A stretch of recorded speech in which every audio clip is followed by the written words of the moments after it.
3 दिन से चल रहे नेपाल में आज भले ही थोड़ी शांति आई हो, लेकिन हालात अभी भी तनावपूर्ण बने हुए हैं। नेपाल में जेन जी ने क्रांति की नई कहानी लिख दी है। फिलहाल नेपाल सेना के हाथों में है। कल सुबह 6 बजे तक कर्फ्यू लगा हुआ है, लेकिन नेपाल की सड़कों पर जो तांडव मचा है उसकी गवाही के लिए कुछ तस्वीरें बेहद अहम हैं।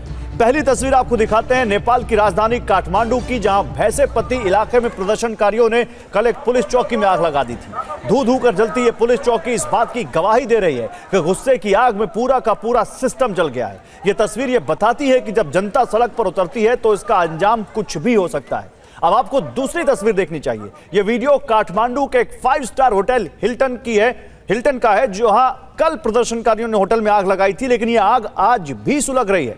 आग इतनी भयावह थी कि अभी तक ये होटल आग की जद में है। ये तस्वीरें देखिए कैसे एक 5 स्टार होटल धू धू करके जल रहा है। मतलब सरकारी संस्थान ही नहीं, निजी कारोबारी प्रतिष्ठानों को भी भारी नुकसान पहुंचाया गया है। ये तस्वीर इस बात की गवाह है कि जब भीड़ निकलती है तो उसकी जद में जो आता है सब तबाह हो जाता है। तीसरी तस्वीर एक बड़े बिजनेसमैन के घर की है। यह घर एक बड़े कारोबारी उपेंद्र महतो का है। यहां भी आप देख सकते हैं कि किस कदर तोड़फोड़ और लूटपाट की गई है।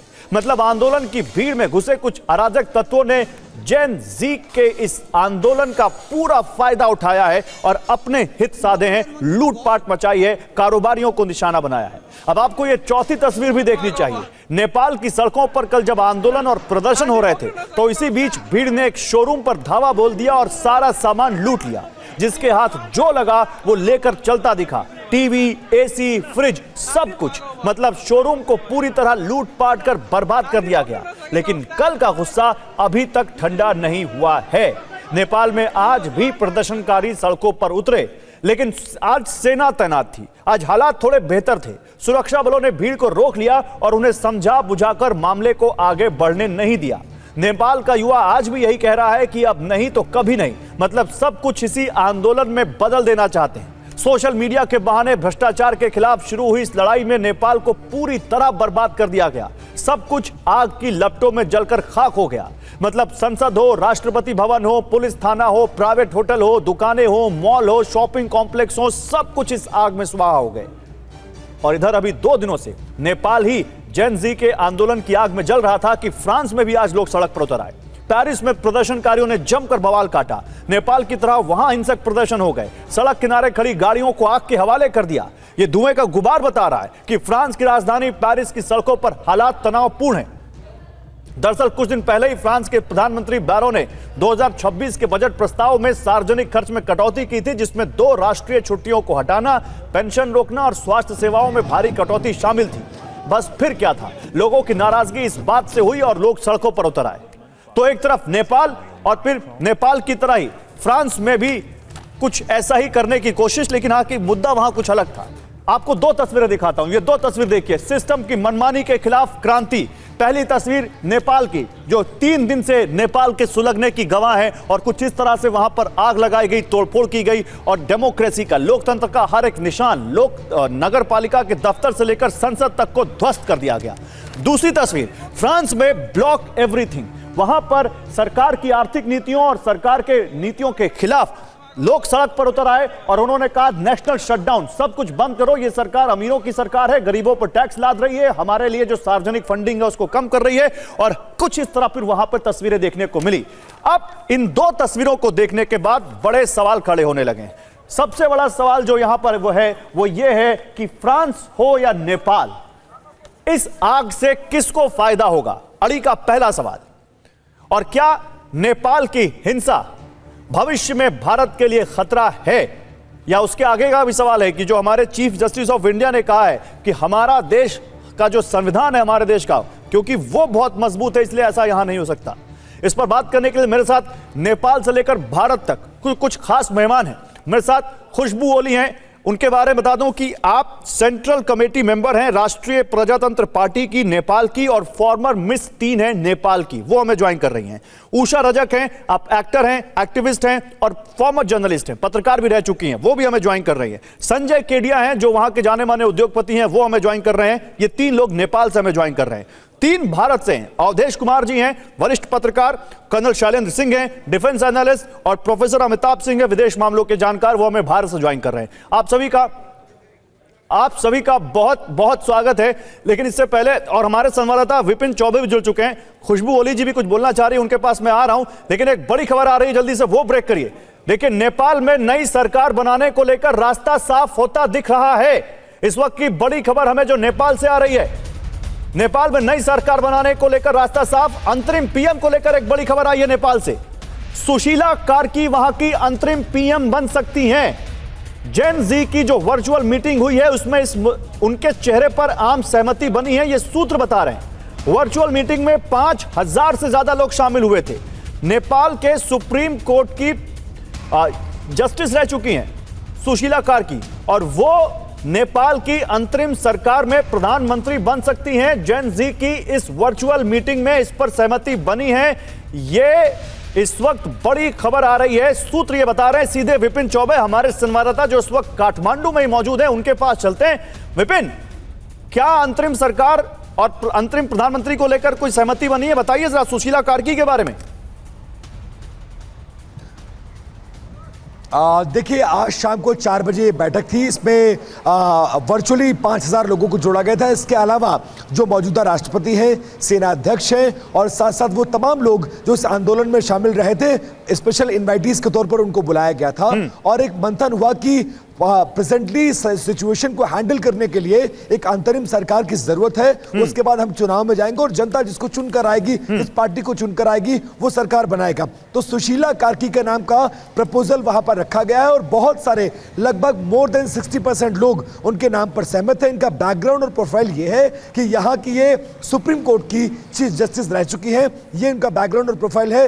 नॉन पॉलिटिकल है, इसलिए उन पर किसी को कोई किसी प्रकार का संदेह नहीं है। और अगर ऐसा हो जाता है तो नेपाल के इतिहास में पहली महिला प्रधानमंत्री, चाहे वो बेशक वो अंतरिम क्यों ना हो, लेकिन पहली महिला प्रधानमंत्री बन जाएंगी। और उसके बाद नेपाल चुनाव में जाएगा। और कौन कौन से नए दल या कौन कौन सी पार्टी चुनाव में हिस्सा लेती हैं, क्या राजशाही वापस आएगी या राजा भी पार्टिसिपेट करेंगे, बहुत सारे संशय हैं, बहुत सारे प्रश्न हैं, उनका जवाब मिलेगा। लेकिन फिलहाल सुशीला कार्की का नाम सामने आ रहा है। अंतरिम प्रधानमंत्री के तौर पर शपथ ले सकती हैं वो। ठीक है विपिन, मुझे आप दिख रहे हैं इस वक्त बाहर खड़े हैं, थोड़ा थोड़ा अंधेरा भी होता दिख रहा है। नेपाल खुद एक बहुत बड़े अंधेरे में चला गया है और वहां से बाहर निकालकर सुशीला कार्की क्या ला पाएंगी, ये तो एक सवाल है। लेकिन जरा नेपाल की सड़कों पर इस वक्त हालात क्या हैं, ये भी बता दीजिए, फिर हम जाते हैं अपने मेहमानों की तरफ। देखिए, जो प्रदर्शन हुआ और उसके बाद जिस तरह की आग लगाए गए, इस तरह की तस्वीरें जो अब हम आपको दिखाने जा रहे हैं गौरव, आप देखिए कि अभी भी गाड़ियों से, जली हुई गाड़ियों से यहां से लेकर वहां तक मैं दिखाऊंगा। थोड़ा चेतन फास्ट, हमारे पास समय कम है। इस तरह से देखेंगे, यहां देखिए अलग अलग जो बिल्डिंग्स है, वहां दूर तक बिल्डिंगों में पत्थर मारे गए हैं, वो आपको नजर आएगा। सामने आपको सेना के लोग नजर आएंगे जो आने बजाने वाले हर शख्स से पूछते हैं आप कहां जा रहे हैं, क्योंकि कर्फ्यू इंपोज कर दिया गया है। और उसके बाद इस तरह की गाड़ियां, बिल्डिंगों में आग। हालांकि आग अब जितने पूरे शहर में लगी हुई थी, उस आग को तो गौरव बुझा लिया गया है, लेकिन इस तरह की खड़ी गाड़ियां ये बता रहा है कि नेपाल किस त्रासदी से गुजरा है और क्या क्या इन 24 घंटों में हमने अपनी आंखों से देखा है। समझ लीजिए, हमारी गाड़ी को भी जला दिया गया और कल लोगों पे जैसे शैतान सवार था, वो पूरे शहर को जला डालना चाहते थे। और सरकार और सरकारी संपत्ति, मंत्री, सांसद, विधायक, उनसे ऐसी दुश्मनी निकाला जो शायद नेपाल के इतिहास में ये दर्ज हो गया है। और कैसा है, और मैं ये कामना भी करूंगा कि सिर्फ नेपाल नहीं बल्कि दुनिया का कोई भी देश इस तरह का रेपिटेशन देखने को ना मिले, क्योंकि संसद भवन, लोकतंत्र का मंदिर जल रहा था, राष्ट्रपति भवन जल रहा था, हाई कोर्ट, नहीं बिल्कुल सही कह रहे हैं। लेकिन आज जो आपके पीछे की तस्वीरें हैं वो थोड़ा ढांढस बता रही हैं कि चीजें अब पटरी पर लौटेंगी। धीरे धीरे जो खबरें आ रही हैं वो भी कहीं ना कहीं यही संकेत दे रही हैं। विपिन, बहुत शुक्रिया आपका, ख्याल रखिए आपका। हमें दिख रहा है कि किस कदर आपने वहां पर जो पिछले 2 दिन में रिपोर्टिंग की है, किस तरह से जान हथेली पर रखकर आपने खबरें पहुंचाई हैं, वो वाकई काबिल तारीफ है। लेकिन मैं आपके पास आऊंगा, आगे भी बात करता रहूंगा। फिलहाल शुक्रिया आपका। अब मैं खुशबू ओली जी के पास जाऊंगा, क्योंकि नेपाल के पॉलिटिकल सिस्टम को तो जेन जी ने नकार दिया है खुशबू जी, और आप भी उसी पॉलिटिकल सिस्टम से आती हैं। उन्होंने साफ कहा है कि ना मुझे सत्ताधारी पार्टी चाहिए, ना विपक्ष की पार्टी चाहिए, कोई पूर्व प्रधानमंत्री उनको रास नहीं आ रहा है। उन्होंने सबको वहां पर घेरा, सब लोग मंत्रियों को दौड़ा दौड़ा कर पीटा। एक पूर्व प्रधानमंत्री की पत्नी की जान तक चली गई, जो कि दुखद है। तो फिर क्या सुशीला कार्की जिनका नाम आ रहा है, आपको लगता है कि ये उम्मीद की एक किरण है जो नेपाल को पटरी पर ले आएंगी, या आपको लगता है कि जेन जी के इस पूरे आंदोलन से कुछ निकल कर आया? देखिए, पहली बात तो पूर्व प्रधानमंत्री की जो बीवी है मिस्टर जलनाथ खनाल की, उनकी बीवी अब भी जीवित है, अच्छा। हॉस्पिटल्स में है, उनका बर्न ट्रीटमेंट हो रहा है। ओके। और जहां तक अभी फर्दर अभी क्या हो रहा है कि नेपाल में आर्मी चीफ के साथ एक डेलीगेशन है जो निगोशिएशन टेबल्स में है, पीसफुल सोल्यूशन के लिए वो प्रयास कर रहे हैं। और ये जो बात आ रही है कि सुशीला जी का नाम है, तो वो बहुत ही शक्तिशाली और नेपाल की one of the strongest idealised person है और बहुत ही क्लीन इमेज है। सो मुझे लगता है, और किसी भी दल में नहीं है, निर्दलीय है। तो अभी जो अंतरिम सरकार बनाएंगे उसमें आई थिंक वो एक वेरी सूटेबल पर्सन है। पर अभी ये सब कुछ फाइनलाइज नहीं हुआ है, क्योंकि जेंजी के कुछ ग्रुप्स, बहुत सारे ग्रुप्स है यहाँ पे, तो कुछ ग्रुप्स अभी हमारे चीफ जस्टिस के, हमारे आर्मी चीफ के साथ भी नेगोशिएशन टेबल्स में है। तो I think it's falling in place. और जो भी हुआ, देखिए 20-21 बच्चों की जान गई है, और उसके बाद जो हुआ यहाँ पे वो बहुत ही किसी ने भी ये सपने में भी नहीं सोचा होगा कि इतनी जल्दी ये सब कुछ हो जाएगा। हम हिंसा को तो बिल्कुल ही प्रमोट भी नहीं करते, साथ भी नहीं देते, इंकरेज भी नहीं करते। और जो जेंजी ने ये आंदोलन शुरू किया हुआ था, उन्होंने तो पहले से ही they had made it very clear that this is going to be a very strong movement, but they are not going to destroy public properties, destroy नहीं करेंगे। और बहुत क्रिएटिव ये आंदोलन था। पर डेफिनेटली देखिए, भीड़ संयमित नहीं होती, और अगर संसार में ईश्वर है तो वहां पे हैवान भी है। तो इन्फिल्ट्रेटर्स भी थे वहां पे, घुसपैठ भी हुआ वो है, क्योंकि जो हमारे मैं आपकी जनरेशन बात से बिल्कुल सहमत हूं कि भीड़ का कोई चेहरा नहीं होता, भीड़ संयमित नहीं होती, और भीड़ के ऊपर जब उत्पात हावी होता है तो वो कुछ ऐसा ही करता है जो उन्होंने अपना ही घर जला रहा है, किसी और का घर नहीं जलाया उन्होंने अपने देश की संसद जलाई है, अपने देश का नुकसान किया, अपने देश के लोगों को टारगेट कर रहे हैं। लेकिन आगे क्या, एक छोटी सी टिप्पणी, आगे क्या? आगे देखिए, अभी पीसफुल सॉल्यूशन में ही जाना है, नेगोशिएशंस में जाना है। अभी कुछ ऐसा दिख नहीं रहा है, क्लैरिटी कुछ अभी तक आया नहीं है। अभी ये प्रोटेस्ट बंद हो गए हैं, क्योंकि अभी नेपाल में प्रोहिबिटरी ऑर्डर्स है, कर्फ्यू लगा हुआ है। Armies are handling the situation, सेना ने अभी सुरक्षा का जिम्मा लिया हुआ है। सुरक्षा प्रणाली भी अब बैक टू नॉर्मल हो रहा है, क्योंकि बहुत सारी नुकसानी सुरक्षा निकाय में भी हुई थी। तो इस हिसाब से ये जो प्रोटेस्ट है बंद हो गए हैं, और नेगोशिएशन से आगे जा रहा है। और हमारा विशेष मुद्दा ये है कि अभी ये जेंजी में सीमित नहीं रहा, ये सारा देश इसमें शामिल हो गया था इस आंदोलन में। और इसका मुख्य उद्देश्य ये है कि हमारे बच्चों की हत्या हुई है, और इस देश में बहुत निरंकुश शासन हुआ है। जो लास्ट गवर्नमेंट का ये पॉलिटिकल लीडर्स था, इनको अकाउंटेबल बना के, इनको लीगली अभी प्रोसिक्यूट करके इनको सजाएं देना है। ये इस आंदोलन का निचोड़ होना चाहिए। ठीक है खुशबू जी, मुझे बताया गया कि आप यहां पर अभी 1-to-1 बात करना चाहती है, लेकिन आपसे एक रिक्वेस्ट है कि आप रहिए, अभी आपसे और आगे मैं बात करना चाहता हूं। और आप क्योंकि वहां की पॉलिटिकल सिस्टम की स्टेक होल्डर हैं, तो आप ज्यादा अच्छे से बात बता पाएंगी। मैं अपने दूसरे मेहमानों के पास जाऊंगा। संजय केडिया, आखिर भीड़ का चेहरा नहीं होता, क्या ये कहकर खारिज कर दिया जाए उन तमाम चिंताओं को कि उन्होंने मॉल लूट लिए, उन्होंने दुकानें लूट ली, उन्होंने व्यापारिक प्रतिष्ठानों को निशाना बनाया? नहीं, ये आंदोलन में बेसिकली घुसपैठ ज्यादा हो गई। जेएनजी वाले कभी भी मतलब ये नहीं चाह रहे थे, स्टूडेंट कभी भी ये लूटपाट और इसमें विश्वास नहीं रखते हैं। हाँ। इसमें घुसपैठियों ने मतलब ये लूटपाट, आगजनी वगैरह जो है उन्होंने किया है, और ये एकदम दुखद है। और नेपाल की इकोनॉमी के लिए ये बहुत मतलब शर्मनाक और दर्दनाक दोनों है। तो आप जैसे जो व्यापारी हैं या कारोबारी हैं, वो अब भविष्य क्या देखते हैं नेपाल का या वहां की इंडस्ट्री का?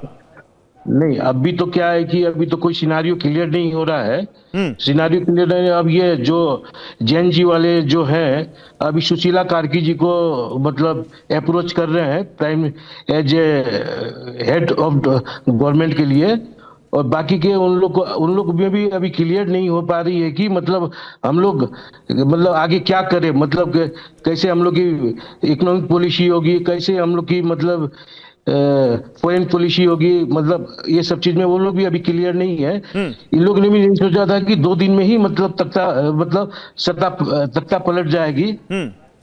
ठीक है, आप रहिए मेरे साथ। देखिए, इसी बीच भारत में भी सोशल मीडिया पर कुछ लोग हैं, मैं जब कुछ कह रहा हूं तो बड़ी जिम्मेदारी से कह रहा हूं, बहुत छोटा सा नंबर है जो इसको जोड़ने लग गए कि नेपाल में देखो क्या हो गया, क्या भारत में भी ऐसा हो सकता है क्या, क्या भारत के लिए भी कोई खतरा है क्या। वो लोग जब इसको लेकर शंका जताने लग गए, तब देखिए कैसे यहां पर एक बड़ी टिप्पणी देश के सुप्रीम कोर्ट से आई, और मैं चाहता हूं कि हम वो टिप्पणी यहां पर दिखाएं। नेपाल के हालात पर देश के सुप्रीम कोर्ट की जो टिप्पणी आई है, chief justice of India, Bharat के मुख्य न्यायाधीश ने क्या कहा है। उन्होंने कहा है कि भारत में संविधान ने लोकतंत्र को बनाए रखा है, हमें अपने संविधान पर गर्व है। देखिए हमारे पड़ोसी राज्यों में क्या हो रहा है। उधर जस्टिस विक्रमनाथ भी थे, उन्होंने दिलाई बांग्लादेश हिंसा की याद की, देखो वहां पर क्या हो रहा है। जाहिर सी बात है अवधेश जी, इसका मतलब है कि हमारा जो सिस्टम है, हमारी जो डेमोक्रेसी की जो जड़ें जो इतनी मजबूत हैं, आज भारत इसीलिए अपने पड़ोस में हो रहे तमाम देशों में इस तरह के आंदोलनों को देखते हुए भी जिस तरह से भारत मजबूती से खड़ा है, ये भारत की डेमोक्रेसी और हमारे पूर्वजों की और हमारे नेताओं की देन है, और हमारे संविधान की मजबूती है, जो चीफ जस्टिस ऑफ इंडिया कह रहे हैं। चीफ जस्टिस ऑफ इंडिया ने भारत के जो 1947 के बाद से अनुभव है उसको देखते हुए किया है, और हम अपने अगर स्वतंत्रता आंदोलन को भी ध्यान में रखें तो उनकी 2 धाराएं जरूर थी, लेकिन अंततः हमारा स्वतंत्रता जो है हिंसक परिवर्तन के द्वारा नहीं हुआ है। हमने संघर्ष करके संवैधानिक विकास करते हुए 1909 से अगर आप देखें, संवैधानिक विकास करते हुए फिर स्वतंत्रता हासिल की, और अंग्रेज भी यहां से मारे काटे नहीं गए, वो अपने तरीके से गए, थोड़े बहुत विद्रोह हुए और कहीं, लेकिन नॉर्मली अपने तरीके से गए यहां से। तो वो एक परंपरागत स्थिति रही है, और इसीलिए, लेकिन आप देखिए ये बहुत सचेत करने वाली घटना है। मैं भारत को भी ऐसा कोई खतरा है क्या? आप उन लोगों की बात को सेकंड करते हैं जो कह रहे हैं कि भारत में भी कुछ ऐसा हो सकता है? नहीं, मैं उनको सेकंड नहीं करता हूं। मैं कह रहा हूं कि हमने अपनी आजादी भी खूनी क्रांति से नहीं ली। भारत दुनिया को इस रूप में रास्ता दिखाया कि वह एक क्रांतिकारी धारा थी, लेकिन देश की का व्यापक वर्ग जो उस समय कांग्रेस के और वो उसने जिस ढंग से लिया, आजाद हिंद फौज ने भी युद्ध लड़ा है तो सैनिक की तरह युद्ध लड़ा है, सामने से वो जगहों में आग लगा के तोड़ फोड़ करके नहीं लड़ाई है। हमारे यहां जो लड़ाई भी हुई है हथियार उठा के, वो दूसरे रूप की लड़ाई थी। तो ये भारत ने एक कल्चर जो है संघर्ष का पेश किया था। अब सेकंड बात पर आते हैं, इसके कारण हमारी आजादी, विभाजन अगर नहीं होता तो उतनी हत्याएं नहीं होती, विभाजन के दंगों के कारण हत्याएं हुई, आंदोलन में नहीं हुआ। सेकंड जो हमारी है कि देखिए इस समय ये खतरा पूरी दुनिया में है। सोशल मीडिया का दौर आने के बाद आप देखेंगे पिछले 10 वर्षों में जो आंदोलन हो रहे हैं, चाहे अरब स्प्रिंग हो, चाहे बांग्लादेश हो, श्रीलंका हो, अब नेपाल है, आपके म्यांमार है, और इवन भारत में भी आप देखिए तो जो हमारे यहाँ किसान आंदोलन था, आखिर लाल किले पर चढ़ के जो उत्पात मचाया गया, दिल्ली में ट्रैक्टर परेड हुआ, उस सबसे लोगों में भय पैदा हुआ, और उस जो शाहीन बाग आंदोलन था, सड़क घेर करके धीरे धीरे बाहर आपको दंगे हुए। वो आंदोलन बढ़ते बढ़ते 2020 में दंगों में परिणत हुआ, जिनकी रिपोर्टें न्यायालय में है कि कैसे उसकी तैयारी की गई। उसका एक लड़का अभी जेल में है जिसने कहा कि पूर्वोत्तर को काट देंगे। अभी अग्निवीर का जो आंदोलन हुआ, आप देखेंगे कि बिहार में 5 मिनट में बसें धू धू कर जलने लगी थी, थाने जलने लगे थे। तो ये कि अजीब किस्म की पीढ़ी पैदा हुई है। असंतोष तो समझ में आता है, असंतोष की अभिव्यक्ति भी समझ में आती है, लेकिन चारों तरफ अभी फ्रांस का उदाहरण दे रहे थे, एक नया दौर है जिस आंदोलन का कोई नेता नहीं होता है। ये आपने बड़ी बात कही है, ये आपने बड़ी बात कही है। जेन ज़ी इतना तुरंत कहां से तैयार होकर लोग आ जाते हैं और फिर धू धू कर जलाते हैं। नहीं तो क्या उनका आंदोलन हाईजैक हो जाता है क्या? ये आपने बड़ी बात कही है। बिल्कुल। मेरे साथ उषा रजक हैं जो कि जर्नलिस्ट नहीं है नेपाल में, और एक्टिविस्ट हैं, एक्टर भी हैं। मैं आ रहा हूं सर, अभी आ रहा हूं, फिर बोलिएगा आप। उषा रजक, क्या जेन ज़ी का आंदोलन भी हाईजैक हो गया नेपाल में? क्या वो जो मांग लेकर आए थे वो मांग तो तुरंत पूरी हो गई थी, सरकार भी हट गई, सरकार का इस्तीफा भी हो गया, और वो बैन भी हट गया, फिर ये संसद जला दी, फिर देश को एकदम जला के रख दिया। ये क्या हाईजैक हो गया? जी हाँ, ये उन लोगों ने ही एडमिट किया है, और ये हम देख भी रहे हैं, क्योंकि जब ये शुरू हो गया मंडे मॉर्निंग में, तब मैं भी सोच रही थी कि मैं खुद ही वहां जाऊं और बेटी को भी ले जाऊं। मेरे एक 15 साल की बेटी है, क्योंकि वो बोल रहे थे कि रोजेस देंगे, फ्लावर्स एक्सचेंज करेंगे, जेंजी आएंगे, ये झंडा वो झंडा, जैसे कि वो कोरियन वो कार्टून्स होता है ना, वैसे चीज लेकर जा रहे थे। और हम काम पर गए और दोपहर को समाचार आए कि अरे वाह, 14 बच्चे मर गए हैं, और जो रूप मंडे मॉर्निंग में था और वो ट्यूसडे इवनिंग तक हो गया। This has been completely a shock. And अभी पिक्चर्स भी आने लगा है कि ये जेनजी नहीं हो सकते, ये आतंककारी है जो बीच बीच में घुस के इन लोगों का शांतिपूर्वक आंदोलन जो पहले प्रॉमिस किया था वो हो गया है। क्योंकि आप वैसे देखोगे तो अभी वो पहले वक्ता ने भी कहा कि ये एक साउथ एशिया में जो हो रहा है, बांग्लादेश में, ये श्रीलंका में, और ये जो ट्रेंड है, और किसी वो बड़ा सा force, we can not deny that, you know, it's existence is there. हाँ, और ये आतंक हो गया है, क्योंकि तो आप ये कह रही है कि नेपाल में भी इस आंदोलन के पीछे कोई बड़ी फोर्स हो सकती है? जी हाँ है, आप देखो तो हाँ है, क्योंकि वो पैटर्न जो है वो रिपीट हो रहा है। अभी नेपाल की टर्न है। ये बहुत दुख बात है, क्योंकि ये हमारे ये रूप है ना, ये हमारे रिप्रेजेंटेशन बिल्कुल नहीं करता, ये हमारा प्रतिनिधित्व नहीं करता, क्योंकि हम तो हमारे बच्चे को जानते हैं ना। और ये कितना ये बड़ी बात कह दी आपने उषा रजक कि नेपाल में इस आंदोलन के पीछे कुछ ऐसा है जिसके बारे में अभी पता नहीं चला है, क्योंकि हम अपने जेनजी को जानते हैं और जेनजी इस लेवल तक नहीं जाएगा। तो कोई बड़ी फोर्स है, कोई विदेशी ताकत है, आखिर क्या है?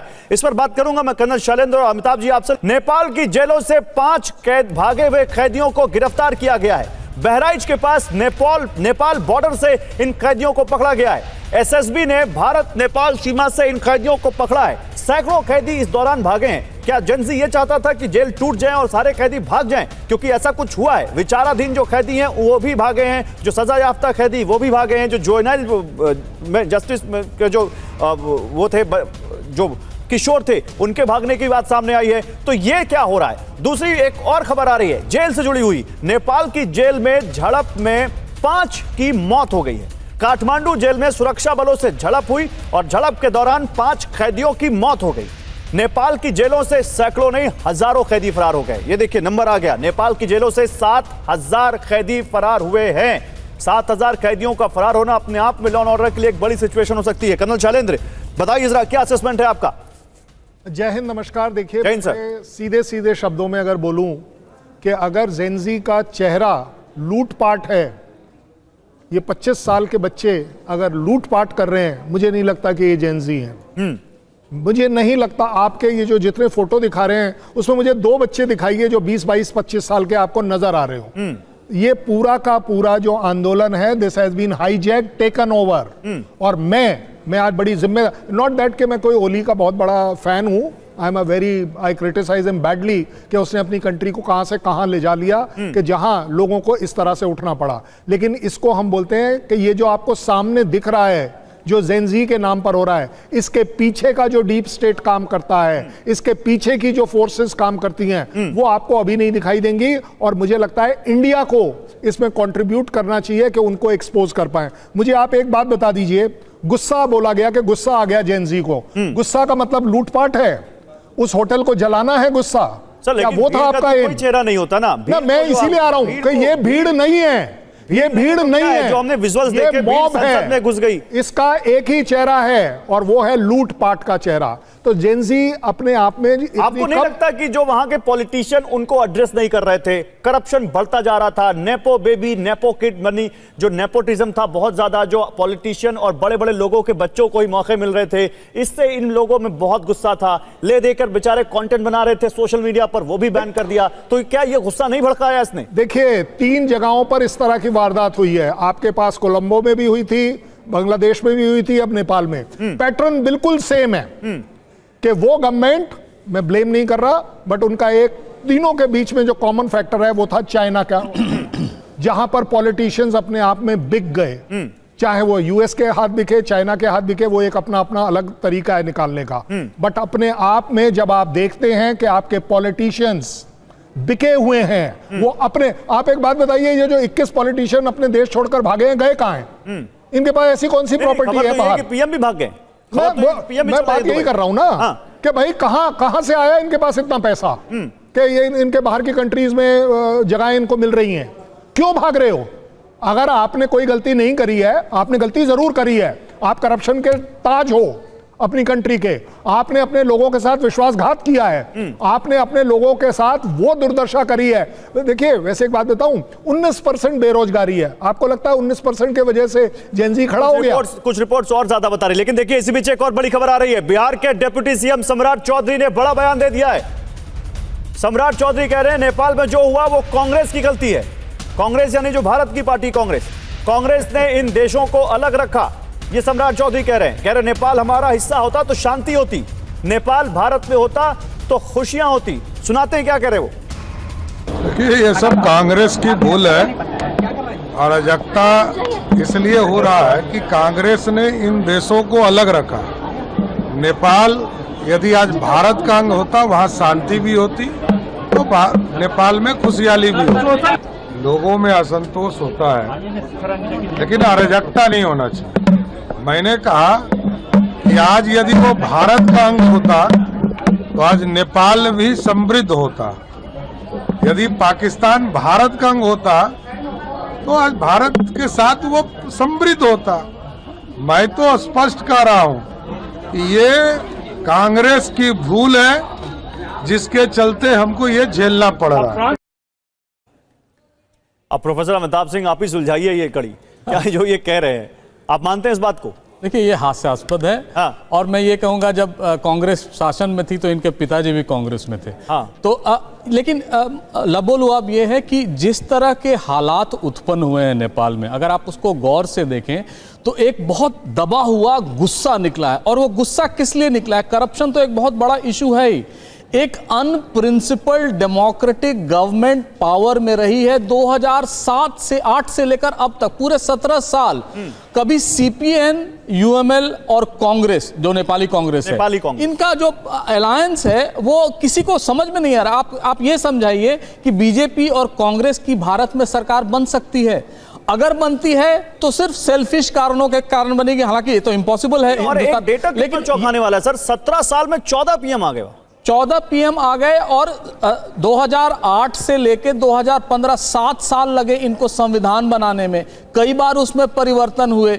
और ये जो क्रांति से उत्पन्न हुई जो सरकार बनती है, मैं ये बताऊं, वो क्रांति के रास्ते पर ही चलती है। जिस तरह से वायलेंस हुआ था, कितने लाखों लोग मरे थे जब ये वहां की माओवादी सरकार आई थी, तो उसका गुस्सा जो अब अनप्रिंसिपल्ड पॉलिटिक्स, क्योंकि उस समय बहुत एस्पिरेशन था लोगों को, अनएम्प्लॉयमेंट थी, कास्टिज्म बहुत चरम सीमा पर था।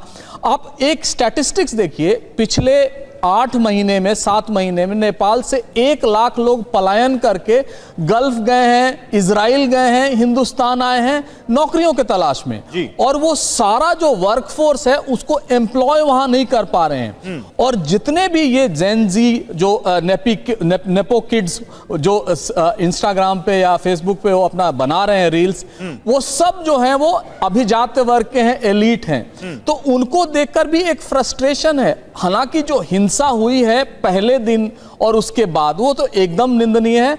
नेपाल की जनता से ऐसा एक्सपेक्टेड नहीं था। लेकिन जो टीन्स वहां बता रहे हैं, आपके टीवी चैनल पे भी हैं, कि ये हमने कभी सोचा भी नहीं था। यानी ये आंदोलन जो है वो बेकाबू हो गया है। और उसमें जो घुसपैठिए हैं, घुसपैठिए कौन है, क्या है, तो बाद में आएगा समझ। मुझे एक सवाल और बताइए, क्या भारत के कॉन्टेक्स्ट में यहां पर कोई लर्निंग है? देखिए, भारत में मैं ये बताऊं, भारत एक बहुत बड़ा देश है। और ऑर्गेनाइज्ड वायलेंस इस तरह का होना एकदम इम्पॉसिबल है, पहली चीज। दूसरी, हमारी डेमोक्रेसी में चेक्स एंड बैलेंस बहुत हैं। हमारे जो लीडर ऑपोजिशन है वो भी एक इंस्टीट्यूशन है, जो प्राइम मिनिस्टर हैं वो तो हैं ही। हमारे यहाँ जुडिशियरी बहुत ज्यादा इंडिपेंडेंट है अगर उस मामले में भी देखें तो इस तरह की स्थिति मुझे तो नहीं लगता है भारत में एटलीस्ट मेरे जीवन काल में संभव होगी, क्योंकि हमने इतने एक्सप्रेशन के मीडियम रखे हैं और वो डेमोक्रेसी है जो भारत का मेन स्टे है वो अब तक रहा है। तो कोई ये कह दे कि भारत में भी ऐसा होगा, ये टू फार फेच्ड है और इम्पॉसिबल है भारत के कंटेक्स्ट में। लेकिन हाँ, ये डर तो हमेशा बना रहता है कि ऐसा होगा। देखिए, मैं दुनिया की राजनीति आपने तो देखा है यूक्रेन में इसके पहले जो भी 2014 में हुआ था, उसके बाद जो सरकारें आई वो वहां की स्थिति को संभाल नहीं पाई। ठीक है। बाद में वहां जब अभी के ज़ेलेंस्की जो हैं वो ही इसी तरह जेनजी के प्रोटेस्ट मूवमेंट के बाद वहां के राष्ट्रपति बने थे, क्या हाल बन गया। यानी मुझे लग रहा है कहीं यहां पर भी तो जिनका नाम लिया जा रहा था बालिन शाह का, वो भी तो एक रैपर है, वो भी सिविल इंजीनियर है, उनकी उम्र भी कम है। मैं आप लोगों के पास आता हूं, लेकिन खुशबू ओली हमारे साथ हैं। आप ही लोगों के सवाल को लेकर जाता हूं। खुशबू ओली, क्या जेन-ज़ी में कोई लीडर है जो इनको संभाल सके, जो देश को आगे ले जा सके? क्या बालिन शाह में वो खूबी है? देखिए, इसमें जाने से पहले मैं आपको कुछ कहना चाहती हूँ। आपके चैनल में अभी जो आपके लीडर हैं सम्राट चौधरी, उन्होंने जो बात बोली है कि नेपाल इंडिया में होता तो खुश होता, समृद्ध होता, तो ये बात हमारे लिए पूरा अपमानजनक है, सारे देश के लिए। और आपके चैनल में ये प्रेषित हो रहा है। हम चाहते हैं कि नेपाल, हम डिमांड करते हैं कि वो इस बात के लिए खुशबू जी देखिए, हम एज अ मीडिया उनके स्टेटमेंट को टेलीकास्ट करके हम खुद यहां पर बात ले रहे हैं।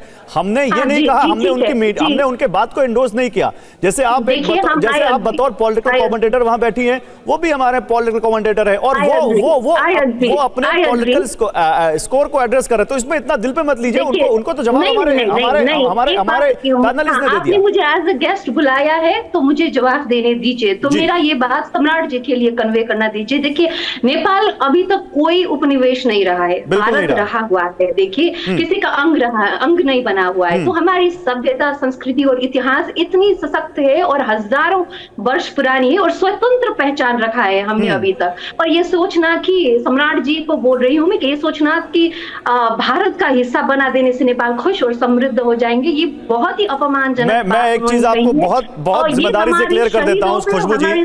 सम्राट चौधरी अपने बयान के लिए जिम्मेदार होंगे। अब सुन लीजिए, आप हमारी चैनल की गेस्ट हैं तो मैं भी इस चैनल का एक प्रतिनिधि हूं, सुन लीजिए। अगर सम्राट चौधरी अपने बयान के लिए खुद जिम्मेदार है, सुनिए आप बोलिएगा मैम। मैं एक स्टेटमेंट में कंप्लीट करूंगी। कंफ्यूजन हो गई, वो क्लियर कर दूं। भारत नेपाल की स्वतंत्रता का और संप्रभुता का पूरा सम्मान रखता है और पूरा पक्षधर है। को दोष नहीं दे रही हूँ, मैं आपका व्यक्ति को दोष दे रही हूँ। सम्राट जी के स्टेटमेंट पे मैं रिएक्ट कर रही हूँ। और नेपाली जनता, सम्राट जी आप सुन लीजिए कि हमारी स्वतंत्रता के लिए हमने भी बहुत खून बहा हुआ है, बहुत हमने मेहनत किया हुआ इस देश ने। और हम अपनी संप्रभुता के किसी की परछाई भी पड़ने नहीं देते, क्योंकि हमारे लिए देखिए बराबरी दोस्ती में होती है, बराबरी में होती है, अधीनता में नहीं है। और ये अगर वो बोल रहे हैं कि नेपाल भारत में होता तो खुश होता, तो अगर भारत नेपाल में होता तो एक्चुअली आप लोग जो बोल रहे हैं ना बुद्ध की। मैम आप देखिए, आप दूसरी तरफ जा रही है बहस। मैम दूसरी तरफ बहस जा रही है, हम डिबेट उस पर कर ही नहीं रहे। मैम देखिए, अब पूरा टाइम आप एक मुद्दे पे उस पर नहीं बोल सकती ना। खुशबू जी सुनिए, मेरी बात सुनिए। अब ये डिबेट डिरेल हो रही है। आपने अपना पक्ष रख दिया मैम। आपने सम्राट चौधरी को जो कहना था कह दिया। सम्राट चौधरी जो इस पर रिएक्ट करेंगे मैं इस पर बोलूंगा। सुनिए मैम, सुनिए। खुशबू जी अब यहाँ पर बातें नहीं करना चाह रही, उन्होंने एक मुद्दा पकड़ लिया, उसके आगे बातें नहीं करना चाह रही। लेकिन उषा रजक, सम्राट चौधरी के बयान पर जो कहना था खुशबू कह गई। मैं कुछ और पूछना चाहता हूं। मैं पूछना चाहता हूं कि क्या यहां पर जेन-ज़ी को यह एहसास है कि उन्होंने कुछ गलत कर दिया? हाँ, वो है। उसका लीडर जो है, उसका नाम, पहले नाम में भूल गई, लेकिन गुरुंग कौन सा है, हामी नेपाली नाम करके उसका एक NGO है। और उसने बता दिया है कि ये हमारा इरादा नहीं था और हम बहुत हमारे ये पार्ट हमारा नहीं है। और सब लोग अभी बोल रहे हैं कि हमें बहुत बुरा लग रहा है। ये कब से एस्केलेट हुआ कि कल ट्यूसडे था, हाँ ट्यूसडे आफ्टरनून से वो एस्केलेट होने लगा। और लोगों के ये एलिट और पॉलिटिशियंस के घर में जाकर लिंचिंग जब करने लगे। और वो बहुत ही भयानक पिक्चर था हमारे लिए। फर्स्ट डे में वो मंडे आफ्टरनून में जो बच्चे मरे हुए हैं उसका तो था ही, लेकिन सेकेंड फेज में जो लिंचिंग चल रहा था वो हाँ ये करप्ट है, ये बुरे हैं, लेकिन हमारे यहाँ संविधान है, हमारे यहाँ सिस्टम है, और मॉब तो मॉब, लेकिन वो बुजुर्ग थे ना, बुजुर्ग को वैसे मारते हुए सबको अच्छा नहीं लगा। और उसके बाद ये हमारा, ये देखो सिंह दरबार जो कि एशिया के बहुत like it carries a lot of glory, you know, like नहीं तो फिर अभी क्या लगता है आपको, क्योंकि सेना सड़कों पर है, कर्फ्यू लगा हुआ है, एक इंटरिम गवर्नमेंट फॉर्म हो रही है, कितनी उम्मीद है कि नेपाल फिर से पटरी पर आएगा, और उसमें इंडिया का कितना रोल देखती हैं आप? हाँ वो तो है। अभी श्रीलंका और बांग्लादेश आप देखो तो बांग्लादेश में अभी भी अनरेस्ट है, और श्रीलंका में तो 6 महीने में ही वो एक संविधान बनकर दे केम इन लाइन। अभी हम विश कर रहे हैं कि हमारा भी जल्दी से ये फिगर आउट हो जाए। माफ कीजिए हमारा हिंदी थोड़ा सा वीक है, क्योंकि हम 5 इंटरनेशनल लैंग्वेज बोलते हैं। नहीं, आप बहुत अच्छी हिंदी बोल रही हैं, बिल्कुल समझ में आ रहा है आप क्या कहना चाहती हैं। वही तो, वो हमारे ये कुछ लोग बोलते हैं कि इंडिया हमारे बड़ा ब्रदर है। अभी तक क्या दिख रहा था, पहले दिन में जो हो रहा है उससे तो हमें एक्सपेक्टेशंस होता है ना, इंडिया और चाइना बोथ से होता है, दोनों से होता है। क्योंकि आप देखो तो हमारे पॉलिटिकल पोजीशन ही वैसा है कि हम 2 बड़े भाइयों के बीच में हैं, हमें प्रोटेक्शन चाहिए, क्योंकि हमने भी किया है, हमने भी अच्छा किया है आप लोगों के लिए। वैसे तो आप देख रहे होंगे। अरे मैम, अच्छे की बात कर रही हैं, हम तो ये कहते हैं नेपाल और भारत में रोटी और बेटी का रिश्ता है, इससे बड़ा रिश्ता और क्या होगा, हम तो ये मानते हैं। और हम कभी भारतवासी होकर नेपाल के बारे में तो कभी बुरा हम सोच भी नहीं सकते, ख्याल भी नहीं आ सकता। लेकिन फिर भी अवधेश जी जल्दी से 30 सेकंड इस बारे में क्या कहना है आपका, फिर मैं आ रहा हूं कनेक्शन आपके पास। नहीं देखिए, मैं तो उस क्षेत्र से हूं कि हमारे गांव की शादी नेपाल में है, और मैं नेपाल के मधेश मूवमेंट में कम से कम 4 से 5 साल तक मैं स्वयं एक्टिव रहा हूं। उनके नेताओं से हमारे व्यक्तिगत संबंध रहे, जो उप प्रधानमंत्री और राष्ट्रपति तक बने हैं। तो इसलिए मैं नेपाल से व्यक्तिगत जुड़ा हूं। भारत के लोग नेपाल की स्वतंत्रता संप्रभुता का सब दिन सम्मान करते हैं, किसी के दिमाग में भी ये नहीं है। नेपाल एक महान देश है सभ्यता संस्कृति का, और वहां के लोगों के अंदर अपने राष्ट्र का मैं देखा हूं भाव है। ये बात सही है कि उस समय नेहरू जी को राजा त्रिभुवन ने जब देखा कि उथल पुथल है, तिब्बत को हड़प लिया, तो उन्होंने कहा था कि इसको भारत का भाग बना लीजिए, लेकिन भारत ने उसको स्वीकार नहीं किया। वो बात फैक्ट है कि वो कहा था, और इसके प्रमाण उपलब्ध है, और प्रणब मुखर्जी ने पुस्तक में वर्णन किया है। देखिए, इस समय ये कह देना ना कि जेएनजे का इसमें दोष नहीं है, जेएनजे फलाना है, इसको कहेंगे तो फिर आगे भी ऐसा ही होगा, और आंदोलन में हिंसा होगी तो उसकी कोई जिम्मेवारी नहीं लेगा। जिस ढंग से नौजवान सब 20-22 साल के नौजवान सब शेर बहादुर देवा जैसे बुजुर्ग को पीटते हुए, उनकी पत्नी को पीटते हुए घरों में आग लगा रहे हैं, ये लंबे समय से सोशल मीडिया के माध्यम से आग लगाया गया है। इस पर अमिताभ जी, हमारे देश में भी परिवारवाद है, हम लोग भी आवाज उठाते हैं। प्रोफेसर अमिताभ जी, तो वो चीजें अब चूंकि हाथ से बाहर निकल गई है, और जिनको नेता नेपाल के नई पीढ़ी ने माना, और रवि लाभी छाने हो, सुदन गुरुंग जिनकी आप चर्चा कर रहे हैं, बालेन ठीक है सर, अब समय कम है, प्रोफेसर अमिताभ सिंह का टर्न है। प्रोफेसर अमिताभ सिंह, चीज के लिए नेहरू जी को, कांग्रेस को ब्लेम करना अच्छी बात नहीं है। ये एक सत्य है कि भारत और नेपाल हम सबकी रिश्तेदारी, जो बिहार से आते हैं उनकी रिश्तेदारी वहां होती ही है। तो ये कह देना कि हम संप्रभुता का सम्मान नहीं करते बिल्कुल गलत है। और जिस तरह के संबंध इतिहास में हमारे रहे हैं, वो संबंध अभी भी कायम रहेंगे। तो ये बिल्कुल मैं डिस्क्लेम करता हूं, किसी भी तरह से भारत की उन पर बुरी नजर है। हाँ, इतना जरूर है कि हम चाहते हैं कि हमारा पड़ोस है, उसका ओपनिंग भारत के तरफ है, वहां शांति रहे, वहां खुशहाली रहे, लेकिन इससे ज्यादा हमें कोई नेपाल से एक्सपेक्टेशंस ही नहीं है। बिल्कुल नहीं है, रही बात वहां की आंतरिक राजनीति की, तो वो खुद उनके लिए जिम्मेवार हैं, और जेनजी भी उसके लिए जिम्मेवार नहीं। बिल्कुल। और पंडित नेहरू भी नेपाल को स्वतंत्र देखना चाहते थे, ताकि भारत चीन के बीच नेपाल एक स्वतंत्र और दोस्ताना पड़ोसी रहे, और इसीलिए वो ये हमेशा भारत की नीति भी रही। लेकिन बहुत शुक्रिया, आप सभी का समय खत्म हो चुका है।